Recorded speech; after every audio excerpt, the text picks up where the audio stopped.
You right can out be. of Do you her. want to be on camera? 3, 2, 1, and we are live, guys. We are live. Okay. That's awesome. That was quick. That was so fast. Caleb gets it done. Yeah, Caleb is the So producer nervous. of producers. How about a prayer, yeah? Yeah. God, thank you for the opportunity to gather. Thank you for recovery, and thank you for friendship and the means to do this. We surrender this time to your care and control. Amen. Amen. Welcome to the Most High Show, made by and for people in recovery. A show about recovery, spirituality, and being human. Our mission is to provide impactful, community-driven media that informs, empowers, and inspires positive change. Somebody tell Liam to shut the fuck up. And stop complaining. Real people, real stories, real life. Have fun editing that, Caleb. This is the Most High Show. Yay. Woo! Yes. Yes. Yeah, that's going to be fun for Caleb to edit. We just talked him up. Now it's like, prove yourself. Yeah, right. All right, with us today is Brian Hey. W. Yeah. And Watts. he is coming up on 3 years. Sober, clean, Clean, sober. Yep. maintaining recovery. Absolutely. All of them? All of them. Yeah. Okay, they all count. Yep. And he's currently pursuing a bachelor's and a master's. He was formerly involved in gangs in California, and today we're diving into what healing and recovery looks like through the lens of identity, especially as a black man doing a deep dive and work of change. Right on. Right on. Yeah. Yeah, thank you. Welcome, Brian. Thank you. Thank you. It's good to be here. Yeah. Thanks for having me. So, California, where in California were you? Southern California, Inglewood, Los Angeles. The grimy part of by the water. Yeah. Yeah. Inglewood's got some nice places Yeah, too, though, Inglewood's pretty right? good. Yeah, I love growing up. I love being from where I'm from. Yeah, I mean, just took some turns that led me into some dark places. Yeah. Yeah. And how long have you been in Georgia? I've been back since 2017. Okay. Yeah, so yeah. I don't know, this Southern California to Georgia pipeline Yeah. for That's kinda people in why- recovery is a little... I begged Christian to be on the show. I was like, please, man. Yeah. Please. Because I know he's from California, but yeah. But yeah, growing up in California, man, it's like, I mean, I don't know any other. I just think gang activity is inevitable. If you have that displacement of self, because as I learned about myself, right, I was an addict before I picked up any drug. I had this inadequacy that I felt as a child that isolated me and separated me from, I guess, what we'll say the norm, right? So I looked for the misfits, and I looked for the different path of life. Yeah, we got a room full of misfits Yeah, right exactly, now. right. So It's just yeah. we're on a different wavelength now. Yeah, Mystic we are. misfits. Yeah, I like Mystic that, yeah. misfits. Yeah. Mystic misfits. What does that mean? Break that down for me. Mystic misfits. Like it's Can't hardly say it So like even a once. mystic, Mystical? a mystic is kind of somebody who's in between, right? Doesn't quite, kind of like fades in and out Right, from different philosophies, Oh, okay. thought processes, environments, and then the misfits are, what we used to be. I love that Yeah. band. Yeah, I like Yeah. that. Yeah, Yeah. I like that. I love that. Yeah. Yeah, I like what you said about there was some condition in you Yeah. that was there Yeah. that pulled you away from, you said the norm. I was thinking like love and authentic love and connection.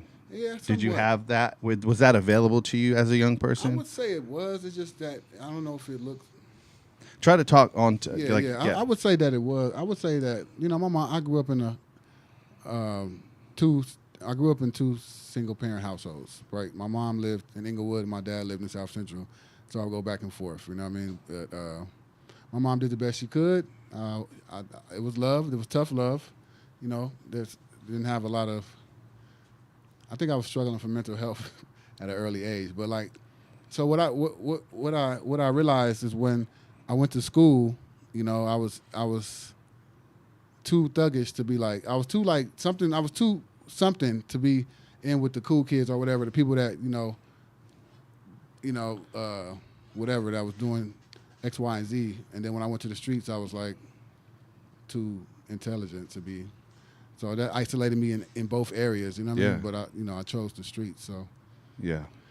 I don't know if that makes sense, but I just felt displacement. You know? Yeah. Displacement. What do you think it was about the people who were living a lifestyle that was in the streets that attracted you to that? I think it was more so independence, like just having your own brain, creativity, like to be who you wanted to be. I didn't start off gangbanging. I started off like a tagger. I was a tagger. I wrote on stuff, and that was like my way of lashing out, or like graffiti. You know what I mean? That was my way of lashing out or being a misfit, as we say.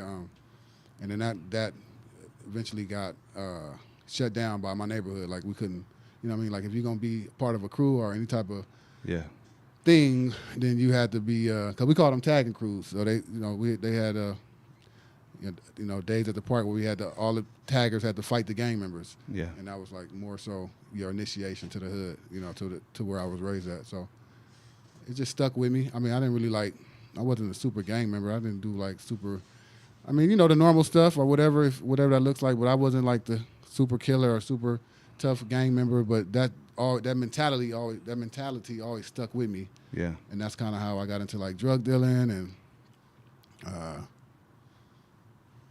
just being out there, man. Yeah, letting the streets raise me, Yeah. I know exactly what you mean. I like you giving context because I feel like when I say tagging, people in Georgia aren't sure what tagging is. No, like on or Instagram? tag banging. Tag banging, yeah. So you know about that's exactly what it was. Tag banging, exactly and you would top somebody. Yeah. They had their name, and then you write your name on top. No, you write their name on top of their name, but then you cross their name out. And that was like that was a gut punch, major war. I'm really on was. site. Yeah. We are gonna fight if you did that. Now, if you had some respect, you could be kind of along the side. You might be up, but you had to be to the side. Right, and that'd be like a little kick, like a little. It's just a little something. Yeah, a right. little something. But like the cross out was like that's where it was tag The topping and the cross out was a major. That was an on site. If I see you. Because everyone would know the names. And don't write better than that person, too. It's like, 'cause I was a good tagger. I could write, man. Oh, yeah. I had a little art, you know what I'm saying? My letters started off small and got big. Oh, yeah. Yeah. So you had fat caps. And, fat caps, man. You already know. Yeah. It's crazy. You taking me back, man. Yeah. Yeah. Nostalgia. Yeah. And after the show, we're going to the Krog Street Tunnel. And I know. I seen that. Yeah, I seen that on your thing. That was very impressive. I liked it, though. Yeah, you got to go to the Krog Street Tunnel. Yeah, it's so much fun. It's an open site, so you can get there and get your fat caps out. And can't cross nobody out, though, right? You got to be kind of mindful where you're. Yeah, obviously, if it's like a beautiful piece of art, you don't want to just put hoe shit on top of it, So, I don't know why it feels weird to ask this question. What does it mean to be a black man in recovery? I've been contemplating that. I don't. What do I say to this? Right? Don't look at me. I have no idea what it's like to be a black man in recovery. You wrote the question. Yeah, come on, Chad. I would say it's like a double-edged sword, man. I'm proud to be black, right? Like I love who I am. I love who I became and who I'm becoming. But to be black back when addiction, so to be an addict, right, and be black and to be criminalized, right, and stigmatized for some of the criminal activities that came with addiction and mental health, right? Like I don't know how anybody else's neighborhood is or anything, but it's definitely some turmoil when it comes to how the justice system sees black men or black people when it comes to drugs and drug use, right? You know what I mean? So, but on the flip side, right? I'm in recovery, and a lot of black families, or a lot of growing up back in the '80s, in the early '90s, there was no. We didn't know about. I didn't know about, and a lot of people I grew up around that were black didn't know about the the resources that there are, right? Like, Yeah. so I feel like I am killing off, generational stigmas by being in recovery, showing that you can get better, you can heal, addressing mental health, attacking addiction, and creating a new bridge, right? Or a new pathway for Yeah. people that come up behind my bloodline. So And you're recovering out loud, so you're bringing Yeah, voice exactly. to a Exactly. voice that's not often heard, right? Mm-hmm. Yeah, I joke sometimes that this is the most white show. You know, What does that mean? because all we have is white people on here. You know what I'm saying? Right, right. It ain't my fault. You know. I think I looked at some. Right? I looked at some of your videos. Yeah, I seen one black lady. I think Yes. Yes. one black lady. But I didn't think that was like anything. I didn't think nothing of it. I just thought, people didn't want to talk about it. Well, And I think, but it speaks to the point. Been around for a while, and let's just be real. Like in a lot of the sober living environments, Yeah. when you go into them, there might be one or two black people in the Right. sober living, right? And I've always thought because to be black to me is like there's a culture involved, Yes, right? yeah. It's not like a race thing. It's a culture, and there's a Yeah. culture in being raised French, Algerian, Right, and there's a right. culture being raised Right. Korean, and there's a culture, and the culture is what kind of creates some of the separation, right? It's a Right, beautiful thing, Right. but sometimes that's the conflict, That is the is, yeah. cultural conflict, That the is. cultural differences, where how conflict resolution, I spent 11 years working primarily with all black people, and I always remember that black people will cuss you out in your face and then ask you to go to lunch. Yeah. Yeah. White That's people will smile in your face It's that, and not invite you to lunch. Yeah. I would much rather Now- be cussed out and invited and still Yeah, be a yeah, part yeah, of, yeah. because I felt like that's a more real. Right. And so that's like a cultural difference. And I that think I more so. experienced. I think more so with the black culture, there's like there's like fix it yourself. Like there's no like I know people were raised like this where your dad taught you not to cry or whatever. Like crying was soft, and like that's how it is in the black culture. Like so, like going to a meeting, people even today, like when I tell people I go to meetings and this is how I work on myself to get better. They're like, why can't you do it yourself? Like DIY, do it yourself type solutions that don't work for internal problems for me, for this addict, right? So yeah, it's just a lot of black people haven't bought on to outside help, and they want to keep issues within the family. So, and I don't think that's just in black communities. I think that's a lot of different, like you said, type of community that try to have that family-oriented culture or whatever. But I think it's bullshit. You know what I mean? Truthfully, I don't. And that's my strength is going outside of what I know to be better, right? So Yeah. you'll find me at an all-black meeting. You'll find me at a diverse meeting. You'll find me in Japan at a on some recovery type stuff, at a convention or something, because that's how I get better. That's how I grow. You know what I mean? And I think, I was raised in California, so when I came to Georgia, it was like a little culture shock. I was really, my mindset was already deeper than white and black. You know what I'm saying? Yeah. So, but I have to be mindful that there are people that still see white and black. So that's where I'm at now. You know what I mean? But I was really like naive when I first came to Georgia. I didn't think that there was a difference or anything but I seen some doors Yeah. that didn't get opened Yeah. for certain reasons, and I didn't know until later that it was because of my skin color. You know what I mean? So Yeah. Well, I'm glad you brought up that culture shock coming from California Yeah. to Georgia, because there's like where I got sober. Still, like again, like I got sober in 2021, and there's like regularly Confederate flags, on Right, people's right. trucks and stuff. Like Right. and you see people wearing Confederate hats in meetings and everything. And it's like, oh, okay, like this is still all right. We're here, Yeah, Yeah. yeah.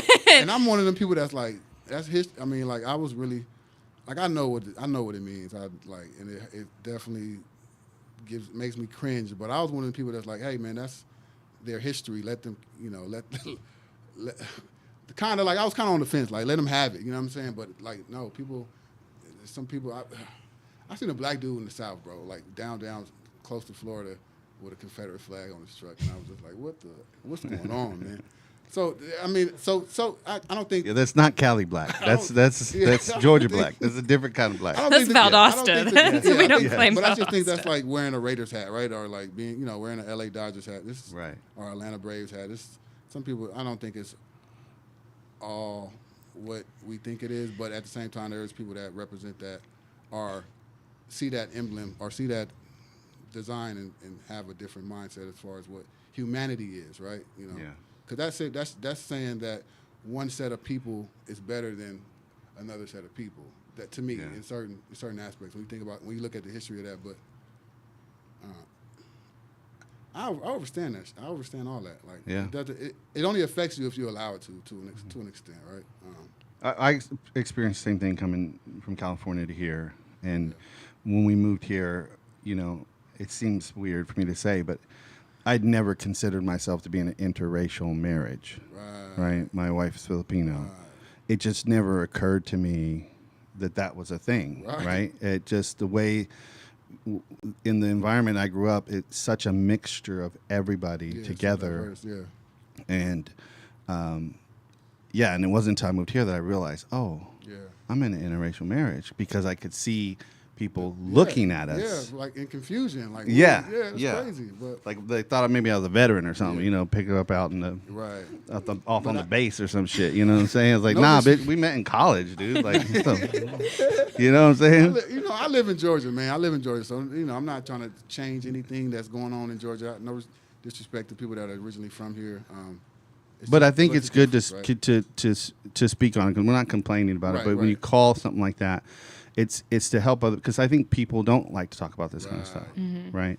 And especially when it comes to recovery, like this is a life or death game we're playing here, and we don't got room for this kind of bullshit in these situations. It's about how can we help? How can I help you? Exactly. Right, It touched my heart, especially man. like I love that you compared, when we're talking about the Confederate flag, and you compared it to the same thing as wearing like repping a sports team. Right. Because there are people who Yeah. this is just my heritage because that's what my dad said, and that's what my Right, papa yeah, said, and yeah. that's what his dad said Confederate before flag him. comforters That's and our stuff. that's our heritage. You know And what not I'm saying? knowing. I've seen it. I dated a girl that had Confederate flag And like, comforters. cause my high school, straight up, everyone had one. Those like Yeah, phone yeah. cases on their trucks that their Right. daddies paid for. Like it was on everything. And I'm like sitting here going, "What are we doing here?" And they're like, "Well, that's just my heritage." And it's like, well, I feel like if it's a sports team, right? If you are a fan of the Georgia Bulldogs, you're not going to be caught wearing a Georgia Tech shirt, right? Because that's not what you stand for.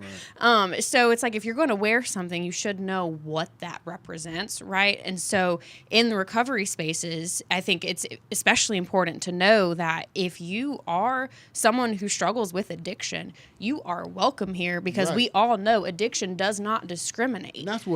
And that's what I found when I found recovery, right? I found a family, I found a people of like minds that I can relate to, and they were all different. They were all different shades or different walks of life, but we all had one thing in common. We were, addicts trying to get better, or alcoholics trying to stay sober one day, So, yeah, I don't know, man. I don't know. And I don't know enough. I mean, we can go into the flag thing and the America and what they've done. We don't have enough time. I don't have enough history knowledge to break down, because Right. I could look at the flag we represent today and tell you some. Right. We should. But Yeah. anyway, that's not what the We're show not that's Tucker Carlson here, Yeah, so. that's not what the show's about. Man. But So it I is. don't- Right. We have language that speaks to this: principles over personalities, Yes. right? Yes. And that's important, right? That the principles of recovery overshadow, right? That Yes. because it is about helping each other. And there's a it's the gift and the curse for us, man. Like I really feel like those of us who have chosen to commit and dedicate our life to a path of recovery, right? It's one thing you get sober. Anyone can get sober. You just, get Obamacare, go to detox, and you're fucking sober. Right. Done. End of story. Right. But to commit to a life of recovery is a totally different way It of is. living. It is. It's a heart transformation. It's a Right. psychic change that happens. And the community that I've found is the richest, most beautiful community of people. any Yeah. community that I've ever been a part of. It is, yeah. It's the realest, most loving people Also, some of y'all get on my fucking nerves, but Right. you We know, love- yeah, but we- we love and we respect and we care for each other in a way that I don't think other communities really can even understand. Right. And that's what, but, with it being like that, it is a massive, diverse community, which is a beautiful thing. But then it's also like the importance of having, like sub community within it, right? Yeah. Like having, like for me, like having queer spaces to go to. Like, Right. yeah, we're all sober, but there's some meetings I walk into where I'm Right. like, I'm not supposed to be at this one. Like, Yeah, let me go. But like, yeah, like y'all are my people, but let me go with my people. Like, Right. Yeah. and so having like Yeah. like the community can look different. Like you come to places around Atlanta and it's like, okay, yeah, like we're good. But you go Yeah. outside of a big city and then sticking close to like a tighter group of community if possible. Yeah. And with that, I think in recovery we we're all like, oh yeah, like we're all the same, like we all earned our seat here, we're all in this together and whatnot. But there is still people still have different experiences. Women have different experiences Yeah. than men. Non-binary people Yeah. have different experiences than cisgendered people. And like there's that array. So how has like that experience been where it's like there's been something unique that you feel like, yeah, like we're all one and the same. However, this is something that I really feel like my community needs, or maybe not necessarily needs to address, but something that could be made like aware. Like with again, my experience, I can speak as a queer person in recovery. Yeah. Like if I start talking about like my girlfriend being like, is someone then going to talk about how like, oh, well, my husband Right. and, like getting passive aggressive and it's like, okay, now I don't feel safe here. Right. So has there been like a similar experience? Yeah, it has been, but and that's crazy because where I experienced that, like, they're good friends of mine now. Yeah, recovery people of mine, like, they check on me. I went out to, I was like out towards like Cleveland, Dahlonega, whatever, out that way, like North Georgia, and went to a meeting out there. There was a bunch of hillbillies, you know what I'm saying? People that like wasn't. Was used it to the seeing- banjo that gave it away? No, Is that I what- don't know, man. It was just The like bluegrass band on the it- porch made you a kind lot of of go. land, a lot of space between. I think things. All the prefer the tractors term parked mountain people. outside. yeah, like and and they were saying, I think somebody said something that was inappropriate, I believe, and I approached it, and ended up being good friends with the person. We went out to eat and all that stuff, and it was basically a misunderstanding. Sometimes people don't really know what they're supposed to say to relate. You know what I mean? I've heard people say, what am I supposed to say to this black dude, or I have a black coworker. What should I say? Like, I don't know. It's just uninformed. You're the black ambassador. I was about to say, like, are you the spokesperson? It's ignorance and not enough information, I guess. But yeah, I really like. So that's my thing. I'm a breakthrough. I break through things. Like I like to go places that I'm not. Well, that they say I've proven that you can go places that people may say you're not supposed to be there. And then I go there and get the same amount of love that I experienced in my black community, if not more love. You know what I'm saying? Just because somebody's trying to connect, because the opposite of addiction is connection. Right. And a lot of people, and with those spiritual principles that you talk about, Christian, a lot of people in this recovery path, even if they have ignorance of culture, they still want to connect, regardless of, because we're all alike. We're all alike. We are trying to struggle. We're trying to survive day to day through. No longer, like, if you get some time in here, it really is not about the alcohol or drugs anymore. It's really, how do I deal with these thoughts of emotions that I don't know how to address, this PTSD, this misplaced anger, my childhood, my daddy not being there. Like, how do I address these feelings, Yeah. Well, that's a great segue to kind of the next section, which is inner, and you mentioned this in the pre-interview about inner child work. Yeah. Inner child healing. Mm-hmm. What do you mean by that? Because that sounds really white. I thought we were breaking stigmas here. Is that the right thing? Yeah. Yeah, that's what y'all do, man. No. White people in our They go to feelings. therapy, man. They go to therapy. No. So it's just it looks like. Wait, what's the question again? What is Inner child healing. Yeah, inner When child. did you realize your inner child needed So I'm healing? part of How a- were you exposed to that as a thought process or a path of growth? I did a thorough step 4.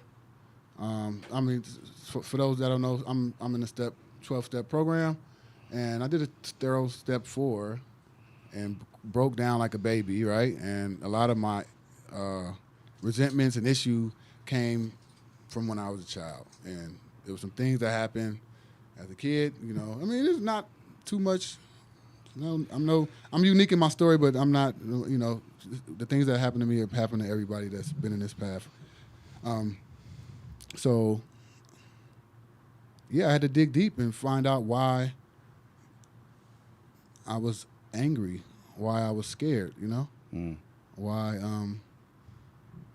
I felt inadequate, and a lot of, you know, and that's the work that that's a work in progress that I'm doing today, and you know, when I get that relief, it's euphoric, man. I feel great. Yeah. So we do a podcast too. We do a podcast called Unbroken Stories, and we dive into a lot of that stuff. And my childhood issues come from my dad, a little bit from my dad, a little bit how my mom dealt with me in certain cases, and going to jail. You know, I didn't go to prison or anything, but going to jail and being in a 23-hour lockdown. You know, I didn't even think that was a thing. And then, you know, I talked to a professional. They were like, that can cause you PTSD. I didn't even think, you know. But so you just learn. As I got older, I just learned that, you know, a lot of things may have been stemmed from trauma and some childhood trauma. And I found out how to work on that and how to. How do you? I have a therapist. I'm a part of a 12-step program, and I recover out loud. You know, I'm not scared to talk about how I feel, and that plays today in my everyday life with my employer, with people that are close to me. If I don't feel if I feel some type of way, and I feel like it was a cause of how I interacted with a person or a thing, I will speak on it. If that makes sense. Yeah. Definitely. And on recovering out loud, you know, like that's it's a phrase we use a lot. But what does that look like to you? It does.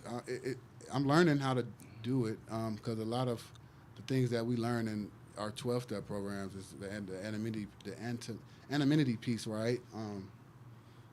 So it looks like me talking about what I've been through and what how drugs and alcohol played a part in my life, not because, I talk about the whole shebang, the partying, and then how it was used for coping. You know what I'm saying? If I can get that, that's recovering out loud. Like I'm talking about why I did drugs or why I did this, and how I moved forward to get out of it, and what my life looks like today to stay out of it, right? Or to stay from picking up drugs or alcohol, to mask how I feel, right? So I have to have that conversation on a daily basis with people, because let's be honest, like everybody's not in recovery, right? You rub shoulders with people, and if I say, hey man, you triggered me, say, well, where'd that trigger come from? Well, back in the day, I used to get high and sell drugs. Right. You remind me of this dude that stole from me, so I'm telling you robbed me, but yeah, so I have to explain stuff, not in that depth. I'm being funny with it, but sometimes I have to speak. I got to be honest with myself. That's recovering out loud and advocating for people that are in recovery. That we might get the short. There's a stigma that goes behind even with people, alcoholics and addicts in recovery. There's a stigma that people throw at us to make us to still try to belittle us, right? Like like what was wrong with y'all? Why couldn't y'all get it right like we did? And I think everybody needs a 12-step program or some type of recovery pattern. I won't say 12-step, but some type of recovery, outlet. To better yourself. It doesn't have to be just for addicts and alcoholics. Yeah, My dad could have used some of this stuff. Like what you said with like, recovering out loud it can be about talking about how you went from a hopeless state of mind to how you live your life today. But it can also mean like, hey, this thing you did, it upset me. Right. Like, can we talk about it? Right. Because that is like a huge piece of like emotional intelligence and communication that is lacking in so many people, like even like people in recovery, like we learn, it just, especially in a 12-step modality, we learn the importance of doing that. Right. It does not mean we are very good at doing it, right. but it is uncomfortable, like especially to know like Tell somebody about your boundaries like being at work, right, and knowing that you have an attitude and being like, oh shit, like I really got to admit, like, hey, what I said earlier was really rude. That wasn't right of me. I'm sorry. Like, I'm feeling this. I took it out on you. I'm sorry. That was wrong. How can I make this up to you? That is embarrassing because no one else at work is doing that, right. But it's so healing, right? It's so healing. Yeah. And it can help other people see like, oh, that's an option. Right. Like, I can just be like, hey, I was wrong. Or, hey, this thing you said, it upset me. If you set that precedent, because someone... Like, in order for something to be a trend, someone has to start it. I agree. I agree. And also it gets it out of my head, because in my head I'm thinking it's World War III, and you probably you're in your cubicle plotting on me. I'm plotting on you in my cubicle, and whoever gets to the car first. You're right. You know what I'm saying? Like it's gonna be a war in the parking lot. That's where my brain goes. So for me, it's better to be like, hey, hey, maybe what I said may have made you feel this way, but what you said made me feel this way, and. Or I felt this way from your response, and I just want to apologize for my part, and leave it at that. Right? A lot of my conversations start like that today. What would your younger self say to you if they were able to see you now? Good job, man. I'm proud of you. Keep pushing. You're starting a new legacy, and I'm getting better from the work that you're doing. Like my inner child is healing from the work that my older self is doing. Yeah. What are some signs that you've noticed that like your inner child is healing? I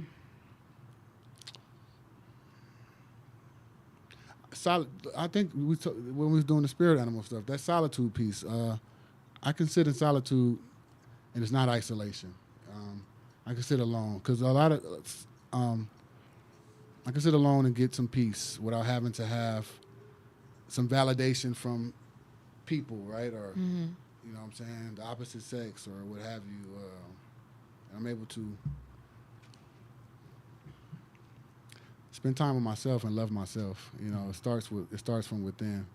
I was from that inner child being crippled. I sought love. I sought validation from everybody around me, you know what I'm saying? And that's what recovery has shown me, that, people that come around me, they don't want anything from me. There was always a give-take relationship in addiction, right? What can I get from you, and what can I give you to make you give me what I need, right? Here it's just genuine love.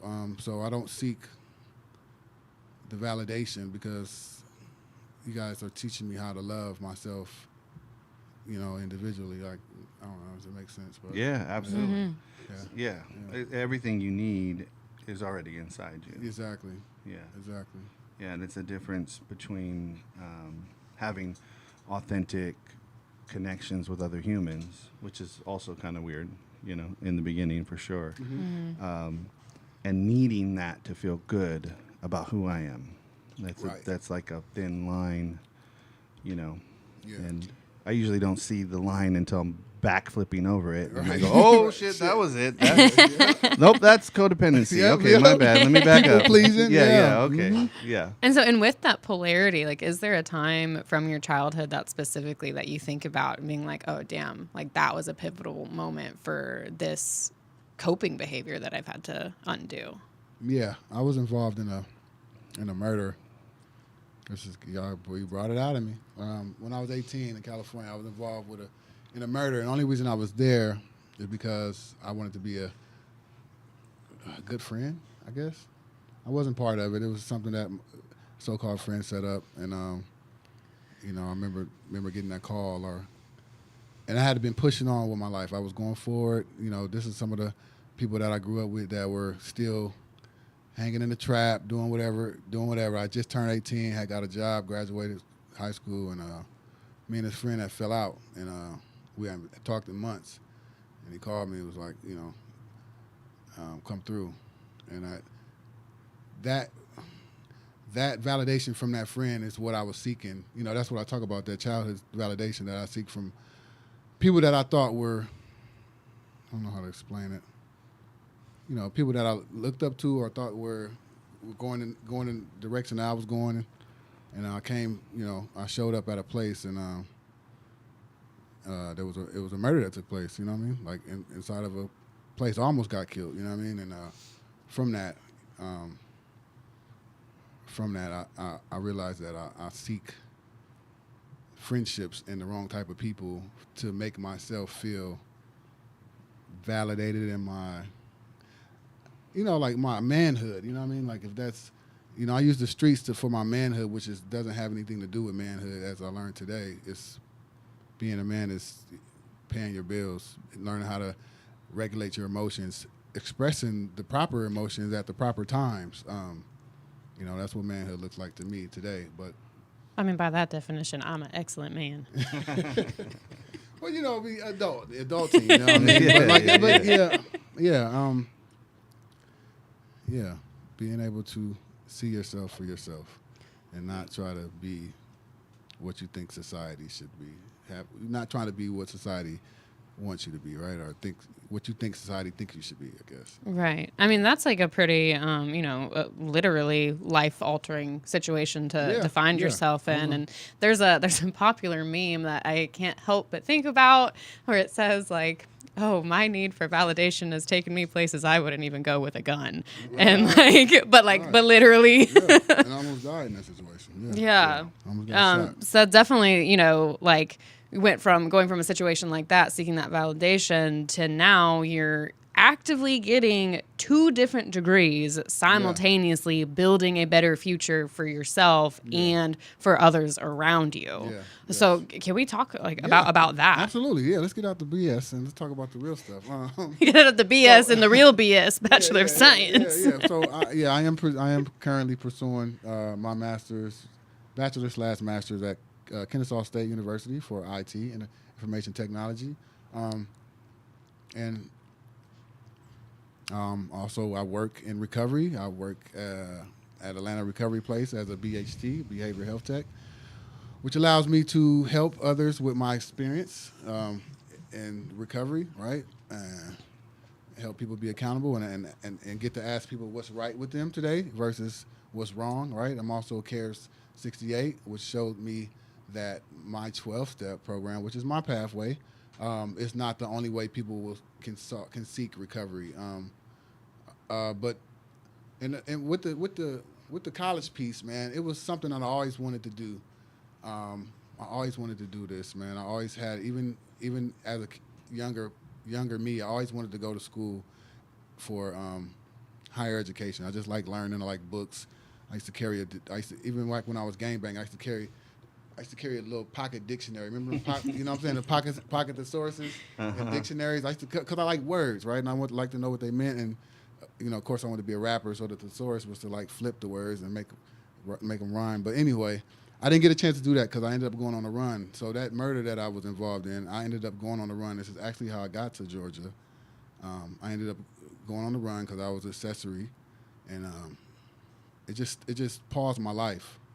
It paused my life in a way that got me deeper into drugs, deeper into just inadequacy, not feeling, not knowing. I was in a whole new state.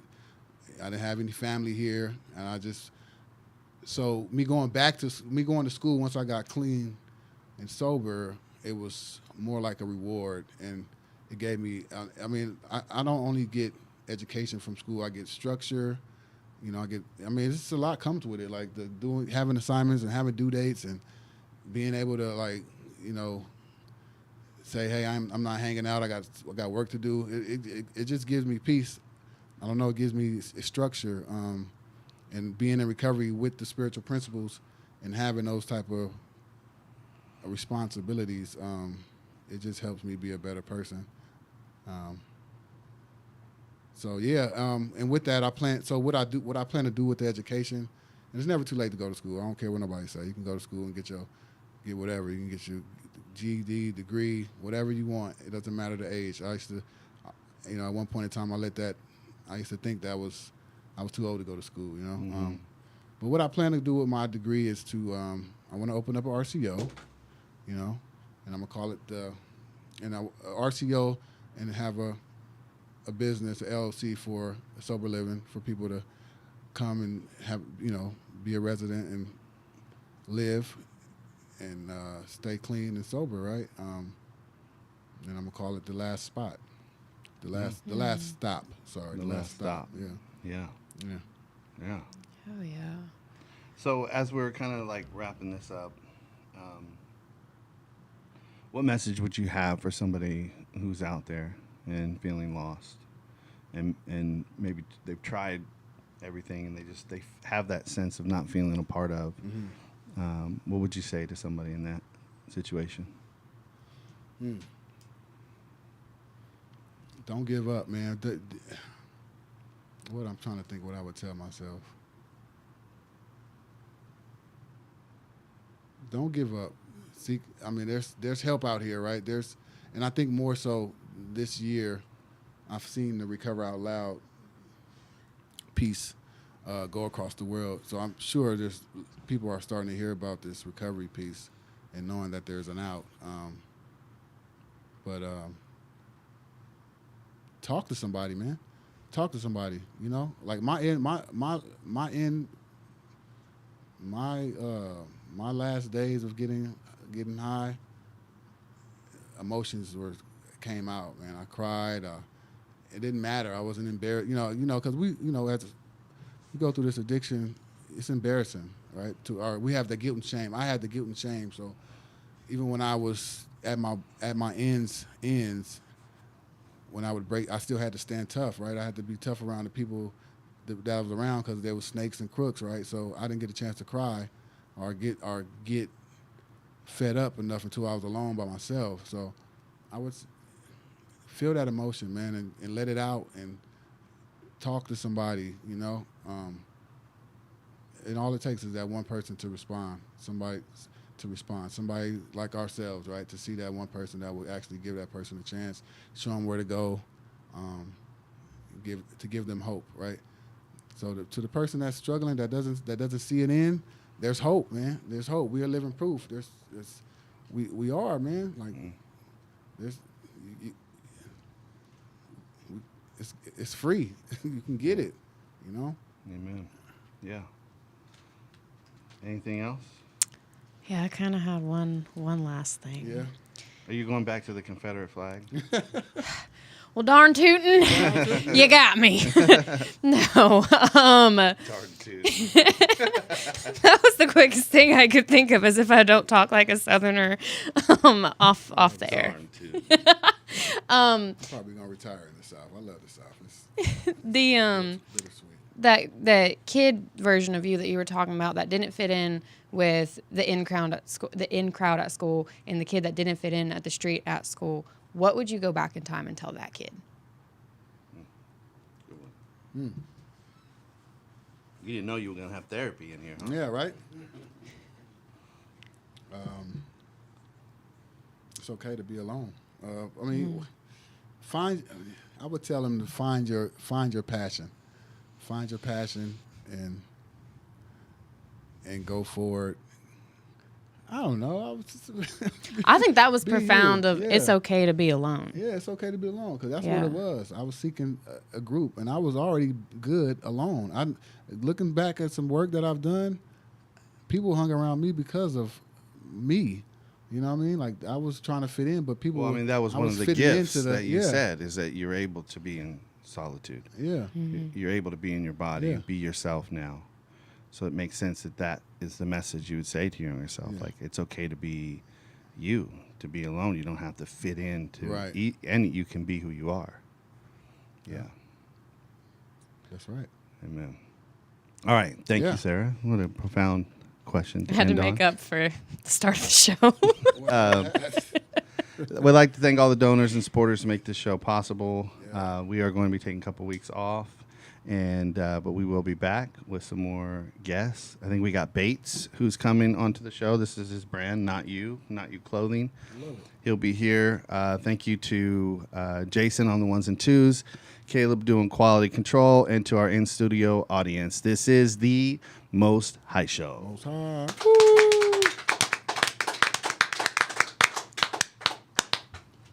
That's good. Shouldn't water